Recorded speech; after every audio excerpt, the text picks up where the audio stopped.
할렐루야. 아멘. 예수님 안에서 축복합니다. 아멘. 예수님 안에서 승리하기를 축복합니다. 아멘. 예, 성경 말씀 사도행전 13장 1절에서 3절까지 말씀을 봉독해 드리겠습니다. 안디옥 교회의 선지자들과 교사들이 있으니 곧 바나바와 니그레라 하는 시몬과 구레네 사람 루기와 분봉왕 헤롯의 젖동생 마나엔과 및 사울이라.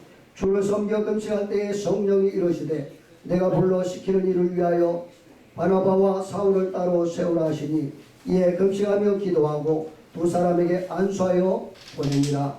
아멘. 할렐루야. 아멘. 제목은 복 있는 안디옥 교회. 따랐습니다. 복 있는 안디옥 교회.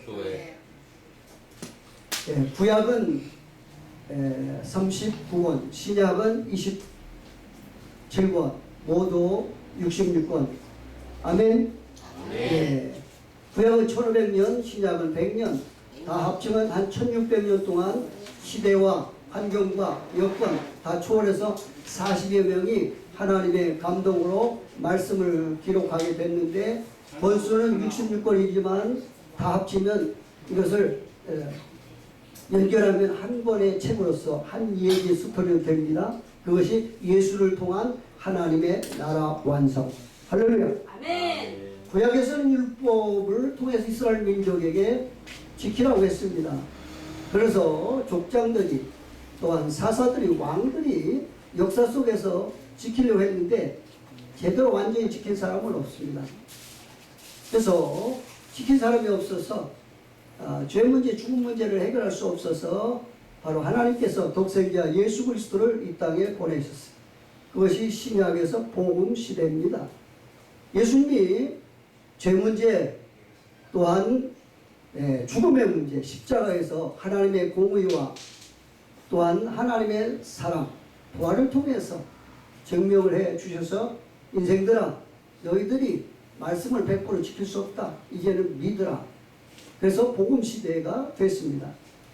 그리고 예수님이 부활 승천하셔서 다시 바로 하나님께서 이 땅에 오셨는데 그 분이 영으로 오셨는데 보혜사 성령님이십니다. 아멘. 그래서 교회와 사람들을 통해서 이제는 너희가 믿는 그러한 복음 되시는 메시아 되신 예수 그리스도를 땅끝까지 전파하라.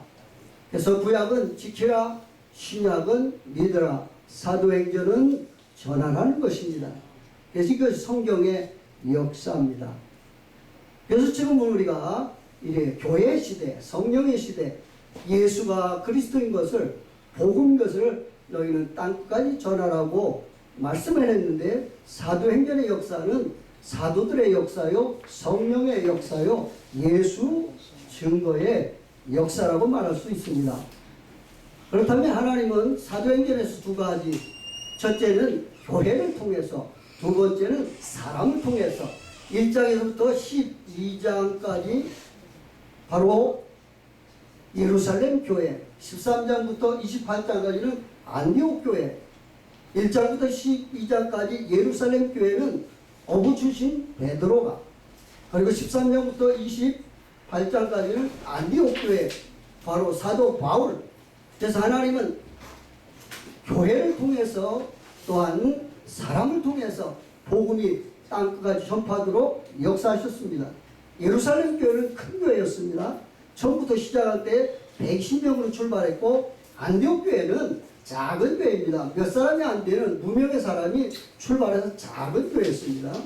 하나님은 복음을 전파할 때 큰 교회, 예루살렘 교회, 큰 교회를 통해서도 역사하셨고, 또한 무명의 사람들이 설립한 안디옥 교회를 통해서도 역사하셨습니다. 아멘. 그리고 하나님은 큰 교회 목회자를 바로 어부 출신인 베드로에게 가서 사역하도록 했고, 안디옥 교회, 무명의 작은 교회, 거기는 하나님의 학자 출신 바울을 통해서 사역하도록 했습니다.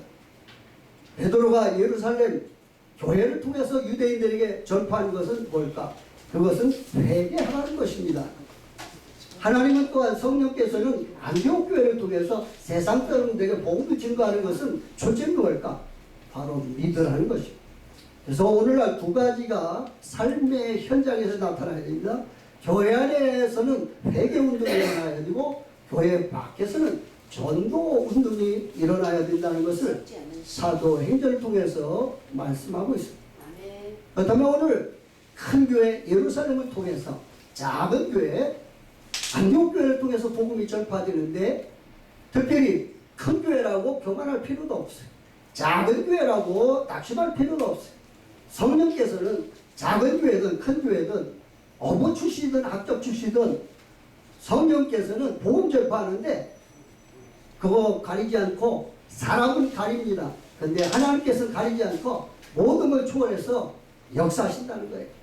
그러니까 큰 교회 있다고 교만하게 목 세울 필요도 없고 작은 교회라고 해서 기죽을 필요도 없다는 거예요. 하나님이 쓰시면 됩니다. 하나님이 역사하시면 됩니다. 할렐루야. 아멘. 자, 오늘 본문에서 안디옥 교회입니다. 안디옥 교회 작은 교회지만 하나님은 세계 영혼을 위해서 작은 교회 그리고 학자 출신 확실하게 준비된 사람 학자 출신 바울을 통해서 역사하셨다는 것입니다. 그렇다면 우리가 작든 크든 하나님 앞에 쓰임받는 사람은 복 있는 교회, 복 있는 사역자, 복 있는 성도가 될 줄 믿습니다. 그렇다면 안디옥 교회는 어떤 복 있는 교회가 첫째는 일꾼이 많았다는 것입니다. 따릅니다. 일꾼이 많은 교회였다. 13장 1절에 보면 거기에 안디옥 교회 선지자들도 있었고 교사들이 있었고 바나바, 니그레 하는 시몬, 브레네 사람 루기오, 분모왕 헤롯의 젖동생 마나인 이 사울이라. 1절만 해도 여러 사람이 나오는데 거기에는 여러 민족이 있어. 박인종도 있고 흑인종도 있고 골고루 다 있어. 이건 뭘 의미할까? 안디옥 교회는 작은 교회지만 골고루 모였다는 거예요. 그건 다시 말하면 어떤 사람이 교회 안에 들어오든 다 받아들였다. 그리고 일꾼이 됐다. 이 땅에 많은 교회들이 사람을 확보하려고 초점을 둡니다. 좋습니다. 사람 많은 게 좋지요, 교회 안에. 근데 더 중요한 것은 일꾼이 있어야 된다는 것입니다. 일꾼은 아무나 되는 게 아니고 세상은 수단과 방법입니다. 수단이 있고 방법이 있으면 사람이 스카우트해서 자기 뜻을 이루고 자기 회사에 경영하는 데 있어서 성공하기를 원해. 그런데 하나님은 그렇지 않습니다. 하나님은 은혜 받은 자. 은혜 받은 자가 뭘까? 하나님이 누군가를 아는 것입니다. 나 자신을 아는 것입니다. 하나님의 위대하심을 알고 내 자신의 부족함을 알고 안다는 게 무엇입니까? 지식적으로 아는 게 아니라 경험적으로 체험적으로 아는 것이죠. 그래서 진짜 하나님을 제대로 만난 사람은 그 하나님 앞에 나올 때에 무릎을 꿇을 수밖에 없고 엎드릴 수밖에 없고 하나님을 바라볼 수밖에 없는 상황이 됩니다. 우리가 이렇게 운동을 해도 고수한테 한 번만 KO 당하면 그 앞에 가면 쩔쩔매게 돼 있어요. 우리가 진짜 하나님을 제대로 만나면 그건 교만할 수는 없어요. 여기 오늘 이 사도행전 13장 1절에 안디옥 교회는 많은 일꾼들이 있었는데 한마디로 은혜 받은 자였다는 거예요. 다시 말하면 하나님을 만났다는 것입니다. 여러분, 우리가 많은 일을 하는 거 이게 두 번째, 세 번째예요. 더 중요한 게 뭘까? 진짜 하나님을 만나는 것입니다. 그러면 삶의 현장에서 진짜 하나님을 제대로 만났는가? 그리고 그 만난 하나님을 인격적으로 제대로 만나서 삶의 현장에서 연결해서 그 하나님을 제대로 만나면 자기 뜻은 포기하게 되고 하나님의 뜻이 뭔가를 하나님의 뜻이 귀한 것을 깨달았으면 거기에 모든 삶의 모든 것을 거기에 투자하게 돼 있어요. 이것이 바로 하나님의 사람들의 특징이라는 거예요. 그러니까 교회는 많은 사람도 있어야 되지만 바로 은혜 받고 일꾼들이 모여 있어야 돼요. 그래서 일당백이라는 것이 있습니다. 많은 무리들이 많은 것보다도 제대로 연결된 일꾼.